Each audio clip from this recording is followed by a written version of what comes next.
अस्सलाम वालेकुम। Urdu fun TV में खुशामदीद। दोस्तों, पाकिस्तान के अंदर हमेशा से गद्दारों की कमी नहीं रही, बल्कि पाकिस्तान ही क्या 1400 साल पहले इस्लाम के इब्तिदा से लेकर आज तक इस्लाम को और इस्लामी रियासतों को नुकसान पहुंचाने में सबसे जो अव्वल किरदार रहा वो गद्दारों का रहा है। पाकिस्तान के बड़े बड़े गद्दारों की अगर लिस्ट बनाई जाए तो उसमें सबसे अव्वलीन नाम शर्मीन उबैद चिनाई का आएगा, जिसने पाकिस्तान का मनफी इमेज पूरी दुनिया में फैलाकर दो ऑस्कर अवार्ड जीते। शायद आपको याद हो मुख्तारा माई केस के बारे में। उस मौका पर उस गांव के केस के बारे में, वो केस गलत था, ये बात मानने वाली है, लेकिन शर्मीन उबैद चिनाई ने उस केस को पकड़ा, उस पे डॉक्यूमेंट्री बनाई और पूरी दुनिया के अंदर पाकिस्तान का ये इमेज पहुंचाया कि पाकिस्तान के अंदर औरतों के साथ रेप केसेस हो रहे हैं और ये सब कुछ हो रहा है, और इसके ऊपर उसे ऑस्कर अवार्ड भी मिला। जबकि दूसरी तरफ इंडिया के ऊपर सबको पता है कि पूरी दुनिया में जो सबसे ज्यादा रेप केसेस की शरह है वो इंडिया में है, लेकिन वहाँ के जो फिल्म मेकर्स हैं वो गद्दार नहीं हैं, वो अपने मुल्क से मोहब्बत करते हैं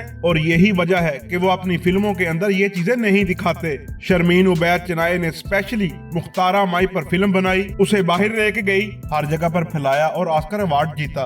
उसके बाद इसने तेजाब गर्दी पर एक डॉक्यूमेंट्री बनाई और वो भी बाहर लेके गई, हर जगह फैलाई और उस पे इसने दूसरा ऑस्कर अवार्ड जीता। दोस्तों, ये बातें करने का मकसद ये है कि कुछ रोज कबल शर्मीन उबैद चिनाई ने एक ट्वीट किया। शर्मीन उबैद चिनाई को अब तकलीफ ये है कि इरसा बिल्जिक जो मारूफ ड्रामे अर्तुगरुल गाजी में अर्तुगरुल की अहलिया का किरदार निभा रही हैं, उसको पेशावर ज़ल्मी ने अपना ब्रांड एम्बेसडर मुकर्रर किया है।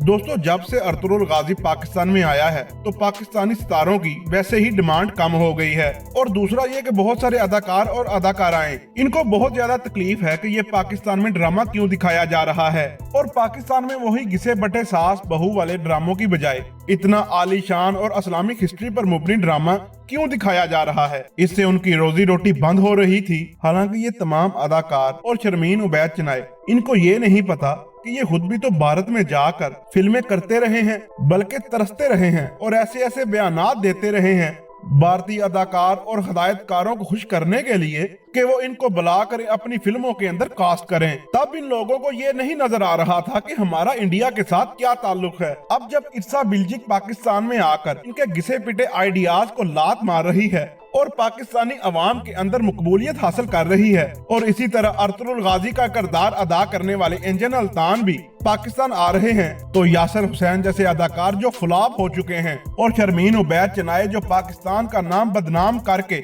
ऑस्कर अवार्ड जीत चुकी है, इन्हें बहुत ज्यादा तकलीफ है। एक और बात शर्मीन उबैद चिनाई ने की कि इरसा बिल्जिक का क्रिकेट के साथ कोई ताल्लुक नहीं है, तो इसको ब्रांड एम्बेसडर क्यों बनाया।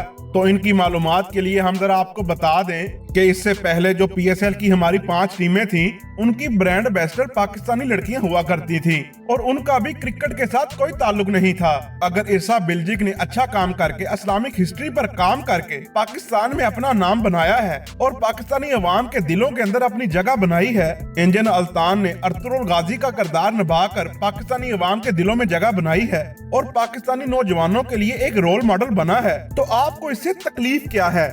आप बनाते रहे अपने सास ससुर वाले घिसे पिटे ड्रामे, वही घिसे पिटे आइडियाज, घरों के अंदर लड़ाइयाँ करवाने वाले ड्रामे बनाए आप लोग। बहू का ससुर के साथ गलत ताल्लुक, भाई का भाभी के साथ गलत ताल्लुक, आपके ड्रामे अभी तक वही चल रहे हैं। और अवाम ने जब से अर्तुगरुल गाजी देखा है, अवाम ने आपके ड्रामों को छोड़ के उस तरफ रुख कर लिया है। अब आपकी रेटिंग कम हो रही है, आपके जो रेट्स हैं वो कम हो रहे हैं। असल में आप लोगों को सारी तकलीफ ये है। शर्मीन उबैद चिनाई को तो बस हम इतना ही कहेंगे कि आप पाकिस्तान का नेगेटिव इमेज पूरी दुनिया में फैला कर आ सकती हैं, और उस पर ऑस्कर अवार्ड जीतकर आपको शर्म नहीं आई, तो अब आपको शर्म क्यों महसूस हो रही है। अगर इसरा बिल्जिक पेशावर ज़ल्मी की ब्रांड एम्बेसडर बनती है और वह पाकिस्तानी खवातीन के लिए एक रोल मॉडल बनती है, तो आपको अब इससे तकलीफ क्यों हो रही है। दोस्तों, आप लोग इस तमाम तर सूरत हाल को किस नजर से देखते हैं, हमें कमेंट्स बॉक्स में जरूर बताइएगा। आज की वीडियो में इतना ही। वीडियो अच्छी लगे तो लाइक एंड शेयर जरूर कीजिएगा, और हमारे चैनल उर्दू फन टीवी को सब्सक्राइब कर दें और साथ दिए गए बेल आइकॉन को प्रेस कर दें ताकि नई आने वाली वीडियो आपको बर वक्त मिल सके।